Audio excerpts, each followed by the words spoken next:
She's a writer, a filmmaker, and a journalist from the United Kingdom. She's the author of British, the Sunday Times best-selling book that explores Britishness, identity, and belonging, and a long-time columnist for The Guardian. Her new book appeared last month, and it's titled Decolonizing My Body, and it's a powerful examination of the Eurocentric beauty standards that have long shaped how people around the world are perceived and view themselves. Can I have a very big applause for Afua?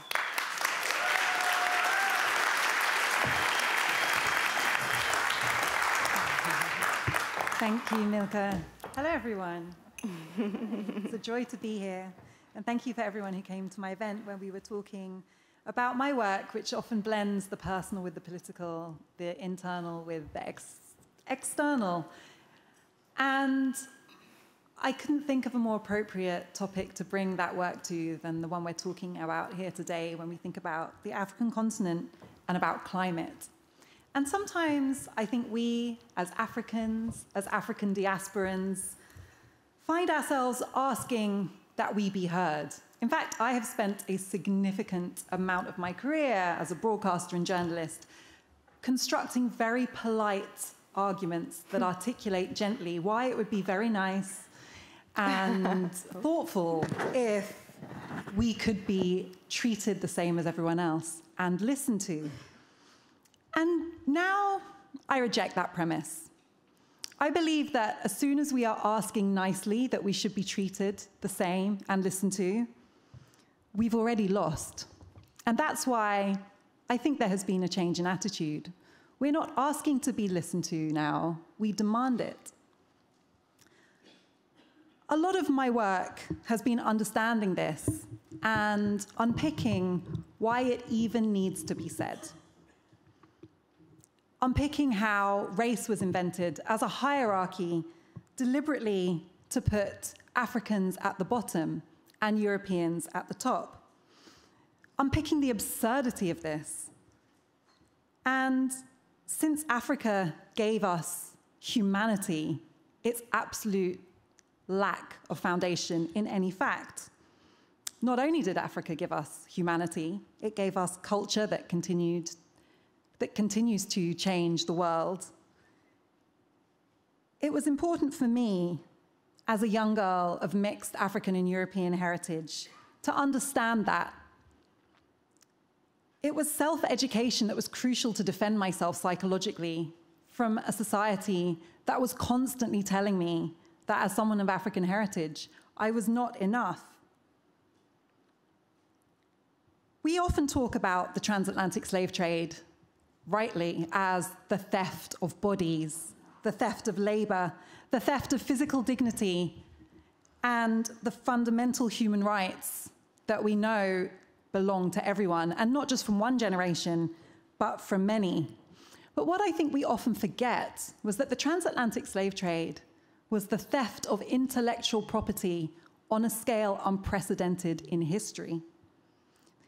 The theft of the technology needed for the inventions of vaccines that has never been more crucial at any time than it is now to our survival. The theft of the concept of fractal mathematics that is the foundation of modern computing. Knowledge of plant and agricultural cultivation that was stolen from Africans and became crucial to allow Western countries to industrialize to the extent that we now sit in this room, all of us, benefiting from the fruits of that industrialization. We are enjoying the fruits of modernity, but it is also killing us. As the writer Margaret Atwood writes, our high-tech civilization is leaking, and it is leaking into our bodies. European ideas about progress and development are not just bad for the developing nations they had to steal from and exploit to get here. They are, it turns out, suicidal for our planet and for us as a species. That's the reason that many of us now, of all races and backgrounds, are looking back to indigenous knowledge systems, once dismissed as inferior and limited, realizing that there was an inherent wisdom they contained, a wisdom about existing in harmony with nature, a wisdom about respecting the planets, a wisdom that rejected the idea of excessive accumulation in favor of living on what was needed only. In order to be able to embrace those indigenous knowledge systems, we have to actively reject so much of the education we've had that still prizes Western capitalism as the ultimate goal, Western cultural ideas as inherently superior, Western people as leaders, explorers, saviors. The work that has to be done to get back to the knowledge that was lost requires all of us connecting with a past that has so long been disrespected. And it is for this reason that I connect with my African heritage, centering on a quote from Africa's first independence leader, who I still look to for many of these ideas. And I'd like to end with that quote.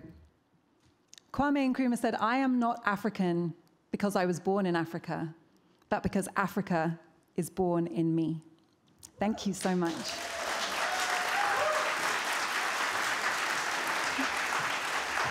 Thank you so much. Thank you so much. Thank you. I remember when I knew that I would introduce her today, and I was like, oh, I'm sure I would have like so many questions, but I think I'm still like dazzled by your words, to be really honest. Thank you so much for your powerful words, and I think it resonated with a lot of people, and I think also with people from the diaspora, and I think also, I don't know, many more. I was just wondering, so you were here the whole day, you had your own session. What do you hope that people here take along, listening to your session, everything that you do? Thank you. Thank you for the question. Do I need to step over? I think so, yeah. Thank you for the question, and thank you to everyone who showed up. What I've been really humbled by today, I think, is the spirit of curiosity, the ways in which people are engaging with new ideas that they may not be familiar with voices they may not have come across. And I'm biased because I'm a journalist and a writer, but curiosity is the essential foundation for us to continue to grow as people. And when I critique colonialism, for example, what I'm really critiquing is the absence of curiosity, that people who colonized from European countries didn't go to find what they could learn or experience or grow from in the countries and cultures they encountered. They went with a predetermined idea about their own superiority, a lens which inevitably dismissed what they found with words that were racialized and prejudiced, like savage, pagan, Africa is the heart of darkness. And I think just restoring ordinary human curiosity, founded as it is in a humility, a knowledge that you don't know everything, that the person who knows most is the person who knows how little they know, how much we can learn from each other.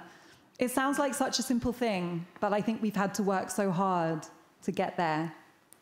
So thank you all for your curiosity today. Thank you. Thank you so much, Afua. Thank you so much. Thank you. Thank you.